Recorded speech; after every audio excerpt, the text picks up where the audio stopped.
What's up, YouTube? Ryan Panny here. Greetings. Hope your February is off to a great start so far. Hope you're as happy as I am that the Patriots lost the Super Bowl. If you're a Pats fan, cry me a fucking river. Like, seriously, that's the equivalent of like when the Yankees lost in 2001 or 2003. Like, look at the run you just had. Like, I think everything's gonna be okay. Anyway, given that this is my very first video since hitting the 500 subscriber milestone, I figured it's only logical that I make the kind of video that's gonna get very few views.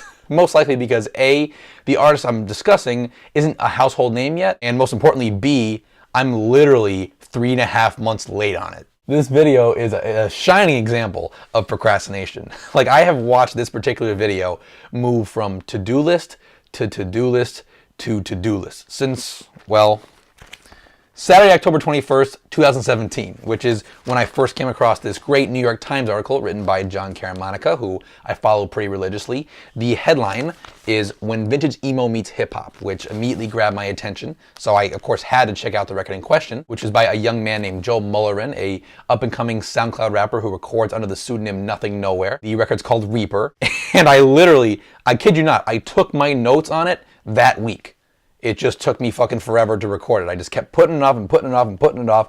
And before I knew it, it was the end of 2017. And now here I am 3.5 months later. But trust me, it's better late than never. This is a video I'm still very passionate about making. Because here we are 3.5 months after I first heard the record, and my thoughts on it are still the exact same. That if you have not heard this, you definitely should take a listen, because it is some of the most unique and intriguing music to come out of 2017, and it brings along with it a whole conversation about the intersection of genres. I'm serious when I say that even though it didn't quite make my top 10 year-end list, this is one of my go-to albums from last year that I've been recommending to people. And I've turned a lot of people onto this record in my personal life just simply on the premise that it's truly something different. In the case of Reaper and the sound and style and aesthetic of the record, John Caramanica's headline here really is spot on. Nothing Nowhere's proper debut here for Pete Wentz's DCD2 label really is a fiery collision between the ultra angsty emo music of the mid-2000s and modern hip-hop. But here's the thing though, Nothing Nowhere makes this stylistic fusion happen in a manner that way surpasses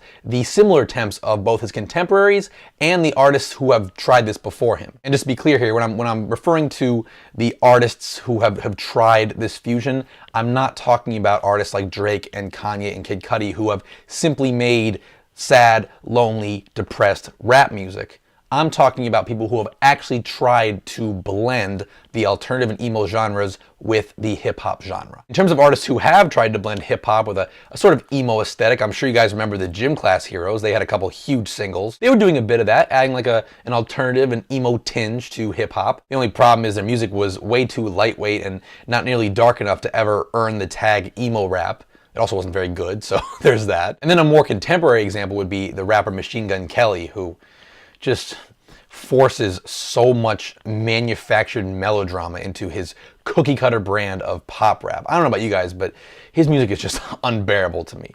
But in a way, he is sort of a precursor to Nothing Nowhere, and an angsty white guy influenced by rock and emo music who just happens to be a rapper. And then in terms of direct peers to Nothing Nowhere, the best example I can think of is Lil Peep, who unfortunately, rest his soul, he passed away at a very young age at the end of last year. If I'm still being frank, for the sake of making this video, I didn't really care for his music either. Out of respect, I'm not going to get into the reasons why, but I guess I'll just say that as a rapper, for me, he wasn't technically sound enough for me to buy into the music. But this dude, Nothing Nowhere, succeeds where almost everybody else has failed. This record effortlessly accomplishes the emo hip-hop hybrid. Just listen to the opening track, Houdini, where the beat pairs the type of 808 drums that you'd find in mainstream hip-hop with these wilting, clean guitars that are performed as if they are in a rock band. You can hear the squeak of the fretboard. You can feel the light being sucked out of the room with every mopey, arpeggiated chord. It really is like you plopped an emo band on top of a hip-hop beat. And it's not just the instrumental. Vocally, we also find this kid toggling between the two genres,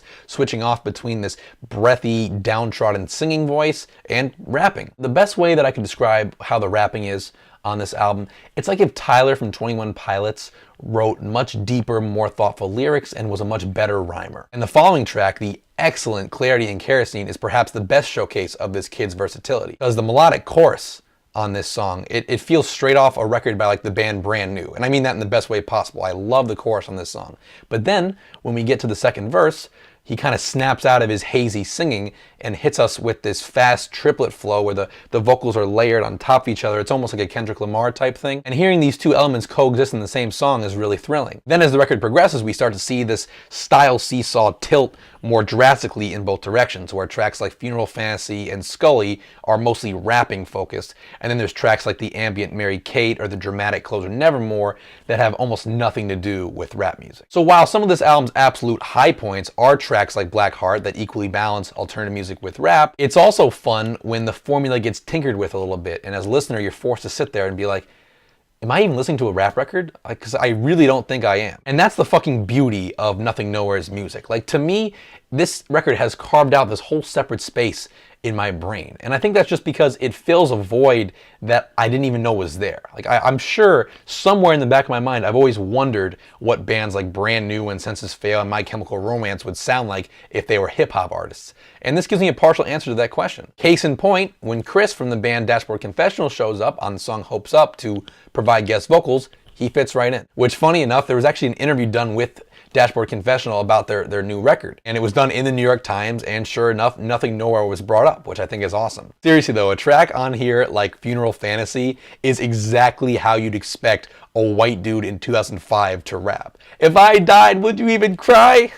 But kidding aside, the droning guitars in that beat really are a great backdrop, and the song works. And I should also say that instrumentally, the stunning climax of this LP actually occurs in the very last song, Nevermore, where in the last minute and a half, these just super dramatic, mammoth electric guitars leap into the arrangement, and the part just swallows you up. It's a fitting conclusion to a song where emotionally Nothing Nowhere is at his most hopeless, most lost, most confused. And let's be real here, these are feelings that we have all had at some point. And the beauty of emo music has always been the embracing of a certain instability or brokenness rather than trying to cover it up by being super macho like rock music and hip hop music tend to do. So hearing that vulnerable approach coexist with some of the sounds of hip hop is truly wonderful. Personally, I like every track on this album. I do, but since I know this album's flavor won't necessarily be savory for everybody watching, I will recommend the tracks Black Heart,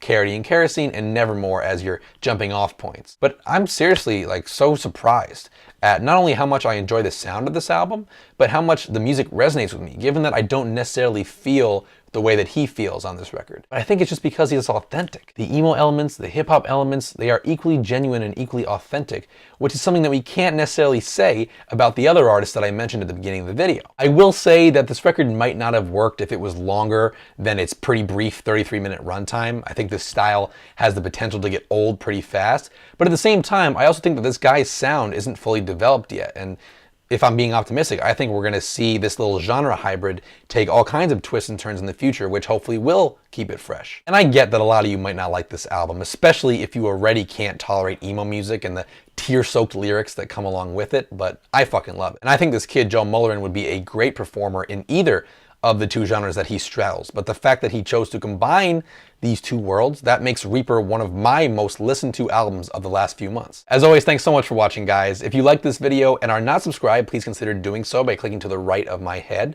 And also check out some of my other content if it so tickles your fancy. And of course, let me know in the comment section what you thought of this record, and I will see you guys soon.